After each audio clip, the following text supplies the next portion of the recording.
बंगाल में तकरीबन 7.5 करोड़ वोटर हैं, जिनमें से 3.7% महिला वोटर हैं। और पिछला अगर लोकसभा चुनाव का मैं आपको आंकड़ा बताऊं तो तकरीबन 82% जो वोटिंग परसेंट था वो महिलाओं का था और 81% जो था वो पुरुषों का था। तो इस लिहाज से हमें पता चलता है कि बंगाल में जो महिला वोटर हैं वो पुरुषों के मुकाबले ज्यादा वोट करते हैं, ज्यादा जागरूक हैं। और संदेश खाली का मुद्दा भी महिलाओं को ही जो है, महिलाओं के चारों तरफ इर्द गिर्द घूमता है। प्रधानमंत्री भी लगातार महिलाओं की ही बात करते हैं। तो क्या आपका ज्यादा फोकस बंगाल में महिला वोटर पर है या फिर सभी पर है? बहुत अच्छा इनफैक्ट अभिषेक जी आपने डेटा दिया, मैं इसमें जस्ट डेटा पे ऐड करता हूं। अब पिछले बार का लोकसभा का रिजल्ट्स देखेंगे तो बीजेपी का जो वोटिंग परसेंटेज था, वोट शेयर था, वो मेरे ख्याल से 40.3 40.7 के आसपास था। टीएमसी का उससे 2.5% या 3% ऊपर था। सिर्फ 3% का अंतर था टीएमसी और बीजेपी के वोट शेयर में पिछले 2019 के लोकसभा चुनावों में। और उसके बाद से जैसा श्रीकांत जी बीच में बोल रहे थे, ग्राउंड पे ऑर्गेनाइजेशनली बहुत काम हुआ है। जब हम 2019 में उतरे थे तो एक माइनर प्लेयर के तौर पे उतरे थे, एक जो हम बोलते हैं अंडरडॉग के तौर पे उतरे थे। 2019 से 2024 के बीच ग्राउंड पे जो संगठनात्मक काम हुआ है वो बहुत ज्यादा हुआ है। संदेश खाली मुद्दे से अगर आप मुझे पूछेंगे, अगर आप उसको एक्सक्लूड पहले करके हम देखें संदेश खाली मुद्दे को, क्योंकि इनफैक्ट जितने भी आप सर्वेज देख रहे हैं वो सारे सर्वेज में, इनफैक्ट सी वोटर का जब सर्वे आया था उस समय तक ये संदेश खाली का मुद्दा बहुत इसने तूल भी नहीं पकड़ा था। तो उन मुद्दों को हटाकर भी बीजेपी वहां पे सिंगल लार्जेस्ट पार्टी बन के आ रही थी। अगर आप इसमें संदेश खाली का मुद्दा जोड़ दें, जो मेरे ख्याल से एक बहुत ही सिग्निफिकेंट मुद्दा होने जा रहा है, और खास करके जैसा आपने कहा विमेन वोटर्स में शिफ्ट का एक बहुत सिग्निफिकेंट मुद्दा होने जा रहा है, तो मेरे ख्याल से ये और एड ऑन करेगा। लेकिन विथ और विदाउट संदेश खाली बीजेपी फिर भी, जो मेरा असेसमेंट है और बहुत सारे सेफोलॉजिस्ट जिनको मैं जानता हूं सबका असेसमेंट है, बीजेपी वहां पे सिंगल लार्जेस्ट पार्टी होने जा रही है। श्रीकांत जी, जिस तरीके से मृत्युंजय जी ने बताया कि जो है सरकार नहीं कर सकती है काम, या केंद्र सरकार, और जो है इन्होंने बॉर्डर की जो है सील करने की भी बात की, तो क्या आपको नहीं लगता कि 10 साल बहुत होता है वक्त सीमाओं को सुरक्षित करने के लिए? देखिए, एक होता है काम करना और एक काम की बात करना, दोनों में बहुत अंतर होता है अभिषेक। एक तो आप कहते हैं कि मुझे काम करना है, मुझे काम करना, और एक ये होता है कि आप उठकर काम करते हैं।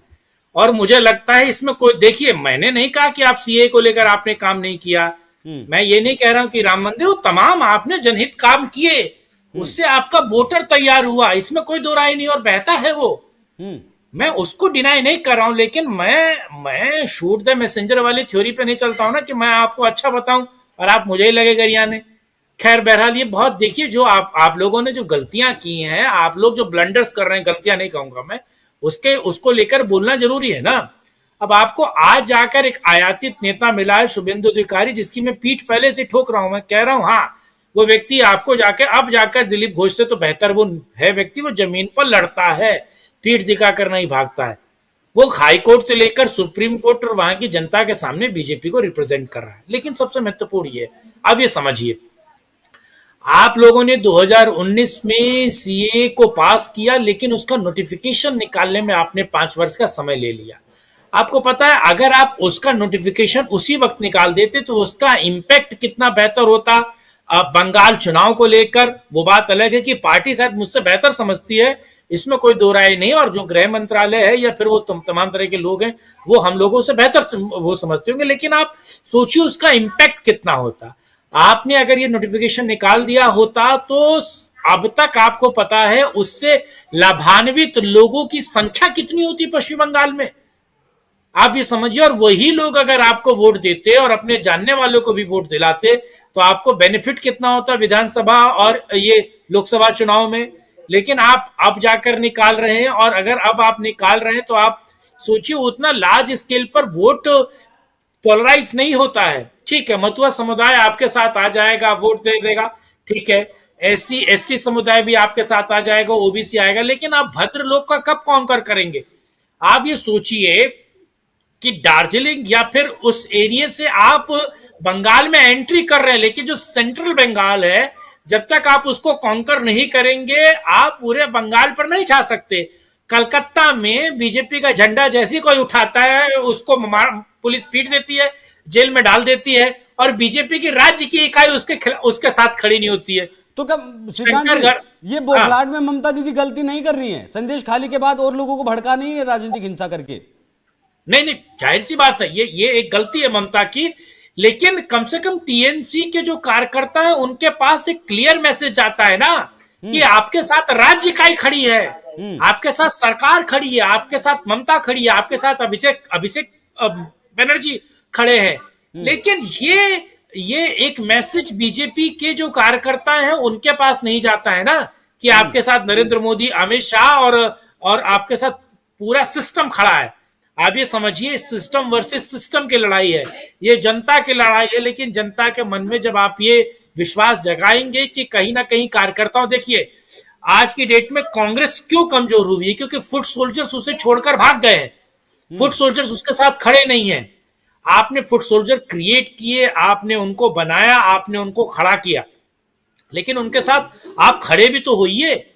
अच्छा, एक मेजर चंक था, आपको पता है 2019 के चुनाव में आपकी इतनी बेहतर सीटें इसलिए निकली क्योंकि लेफ्ट पार्टी ने टीएमसी के विरोध में बीजेपी को सपोर्ट कर दिया था। जो पूरा काडर है लेफ्ट का, उसने बीजेपी को केवल इसलिए सपोर्ट किया कि वो चाहते नहीं थे कि टीएमसी इनहेंस करे। अब एक और महत्वपूर्ण बात यह है, देखिए आपको पता है वहां पर कैसे ग्रुपबाजी होती है, यानी कि फुटबॉल की छोटी छोटी टीमें, या कहा जाए कि किसी भी गांव में एक एक क्लब बनता है, उस क्लब को किस तरीके से राज्य की इकाई पैसा देती है, हर महीने 50,000 रुपए देती है। तो जो वैतनिक गुंडे हैं, दो तरह के गुंडे हैं ना, तो ये जो वैतनिक गुंडे पालने का काम ममता बनर्जी कर रही हैं, जो टाइम टू टाइम दंगा भी कराते हैं, बीजेपी के वर्कर को भी पीटते हैं और समय आने पर आपके अनुकूल ले जाकर लोगों से वोट भी करवाते हैं। आपका एक पूरा स्ट्रक्चर इसके साथ नहीं खड़ा हो रहा है। आप ये समझिए, आपके साथ जो खड़ा हुआ है वो या तो टीएमसी का सताया हुआ है या फिर वो लेफ्ट पार्टी से निकल कर आया हुआ है। आप इस इंफ्रास्ट्रक्चर को तोड़िए जो टीएमसी की है, क्लब का पूरा सिस्टम जो पहले कांग्रेस ने स्टार्ट किया, लेफ्ट पार्टी ने उसको थामे रखा और टीएमसी अभी उसे वित्त पोषित कर रहा है। या तो इस पूरे स्ट्रक्चर को आप खत्म कीजिए या फिर आपको एक दूसरा स्ट्रक्चर लाकर सामने खड़ा करना पड़ेगा। मुझे लगता है कि बीजेपी को इस पर भी काम करना पड़ेगा। केवल उपेक्षित और दलित और मारे पीटे लोगों के वोट के सामने सारे रहेंगे तो बड़ा मुश्किल आएगा। आप भद्र लोग को कब कॉन्कर करेंगे, बड़ा सवाल यह है। पेनिट्रेशन जब तक आप सेंट्रल पश्चिम बंगाल में नहीं करेंगे, सेंट्रल की जगहों पर, खासतौर से कोलकाता, उन जगहों पर आप जब तक नहीं करेंगे, मुझे लगता है कि बंगाल फतह नहीं कर सकते। लोकसभा में तो हो सकता है लेकिन विधानसभा में बड़ा मुश्किल है। देखिए घुसपैठ